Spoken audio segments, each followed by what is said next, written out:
Marco Polo, His Travels and Adventures, Chapter 8, Part 2. One afternoon, when he was lolling in his apartment, an attendant entered and summoned Marco into the Khan's presence. Kublai was reposing by a fountain in one of the shady courtyards of the palace.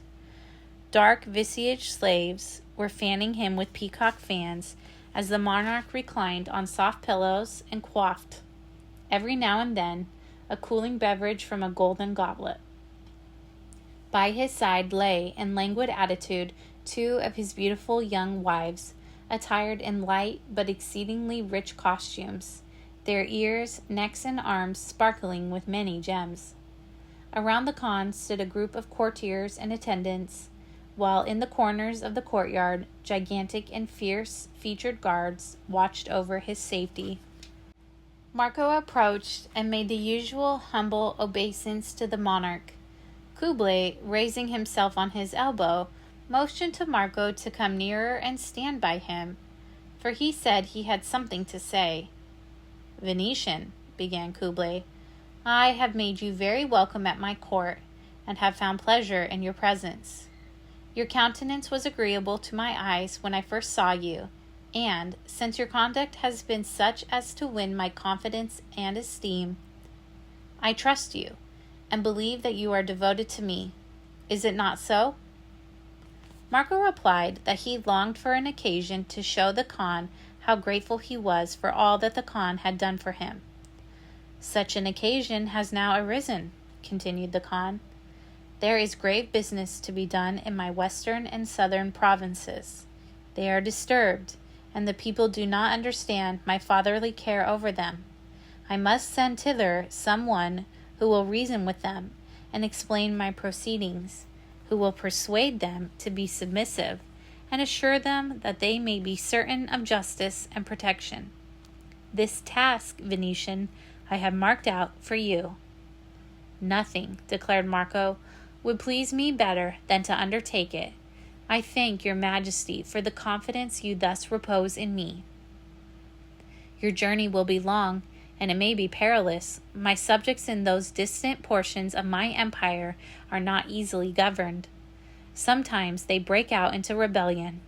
Besides, the mountains are full of robbers who dare to attack even my royal messengers. But you are a brave and active youth, and danger has no terrors for you. You shall go well guarded, shall give orders that you are attended as the chosen envoy of the great Khan should be." Marco was far from dismayed by the prospect before him.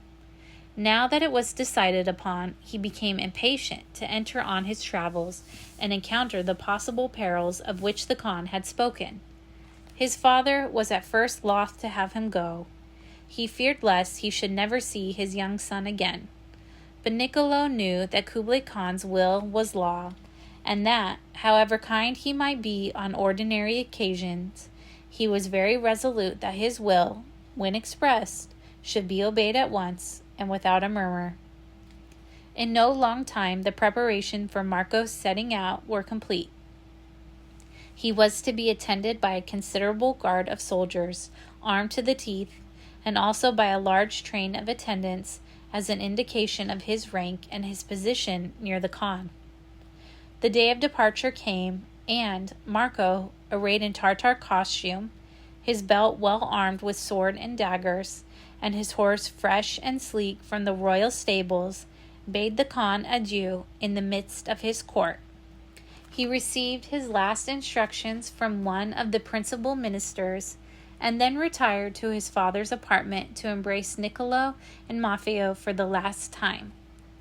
This touching interview over, he mounted his horse and, accompanied by his guard and attendants, emerged from the palace gate, crossed the river, and wended his way leisurely through the spacious avenues of Cambalu. Soon the open country beyond the suburbs were reached, and now Marco pushed forward more rapidly.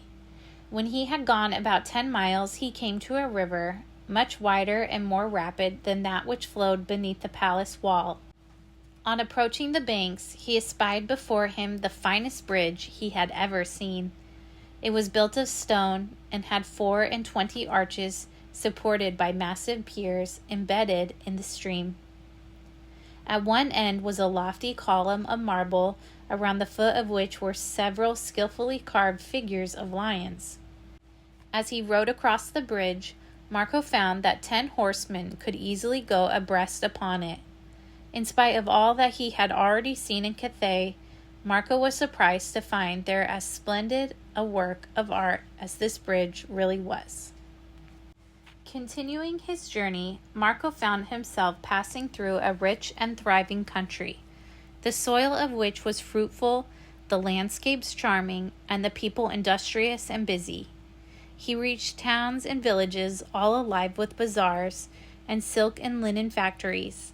He passed broad fields of waving grain, and beneath avenues of trees which stretched far away over the hills. On eminences here and there he espied quite stately castles, guarded by towers and high walls, just as were the castles he used to see about Venice, and vineyards crept up the slopes to their foundations.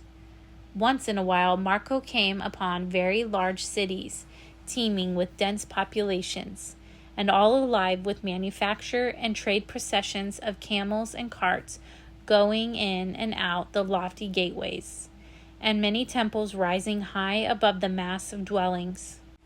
In the bazaars, great fairs were being held, and Marco could not but remark how intelligent and shrewd this race of Tartar merchants seemed. He seized every occasion to talk both with merchants and the native soothsayers, and with the landlords of the inns where he sojourned. He heard accounts of the country through which he was passing, the manners and customs of the people, and, as well, many anecdotes of the events which had taken place in the various neighborhoods. One afternoon he stopped at a large town called Pianfu, and was enjoying his ease after supper and talking with one of the local gossips. On a hill some 2 miles distant, he observed a very spacious and hoary castle. He asked his companion what castle it was. "That is the castle of Kaiafu," was the reply. "And there is an interesting story about a good king who once dwelt there." Marco was fond of listening to the stories with which all Tartar minds seemed stored, and begged his companion to tell that of Kaiafu. "A long time ago," said the native, "the king of this region, whose name was Dor, had a war with the famous Prester John. The country was invaded by Prester John, but Dor so stoutly entrenched himself that his enemy could not get at him. Prester John was exceedingly vexed, for he supposed that it would be the easiest matter in the world to conquer Dor, and did not know what to do. 7 of his servants, seeing their master's anger, went to him and told him that, if he chose, they would bring Dor into his tent alive. Prester John listened to them incredulously, but gave them permission to attempt the feat which they proposed. They disguised themselves and got access to Dor's camp. Presenting themselves before the king, they offered him their services. Dor received them with a hearty welcome and gave them posts immediately about his person. He soon became attached to them and learned to trust them completely. The traders watched and waited for their opportunity. After a while it came.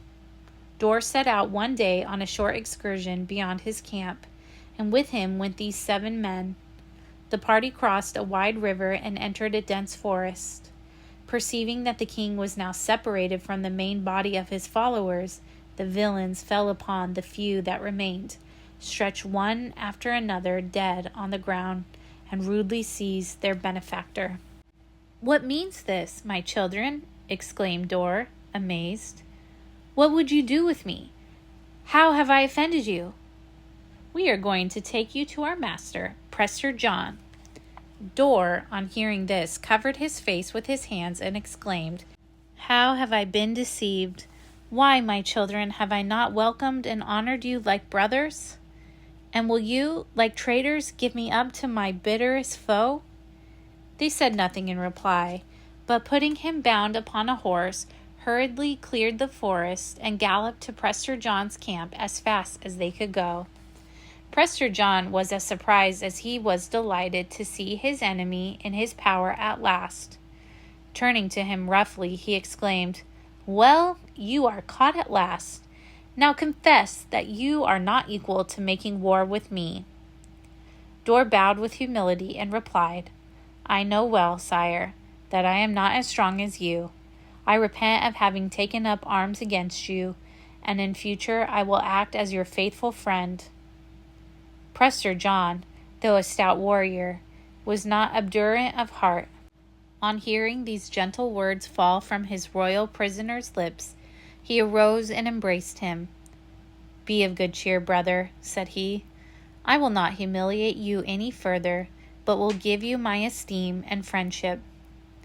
Whereupon Prester John provided Dor with a splendid escort of cavalry, and after having feasted him in a manner worthy of a king, sent him rejoicing back to the castle of Kyafu.